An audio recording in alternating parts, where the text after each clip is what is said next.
Jalan je lah. Awak tak apa. Awak perempuan ni cuma nak cari siapa juara dia, awak kena pilih lah. Tapi main semua lah. Sebab dia nak bagi hadiah ni. Kena pilih jalan. Okey, cari. Sajalah, cikgu musik orang dia. Akan orang lah. Saja dia, sikit apa lah. Awal apa awak awal ni memang dah terpilih tapi bersungguh-sungguh.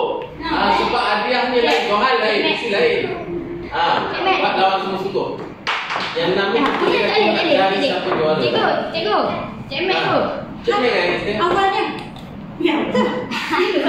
Saya dah cakap cikgu. Lawan ni ni. Okey, tak.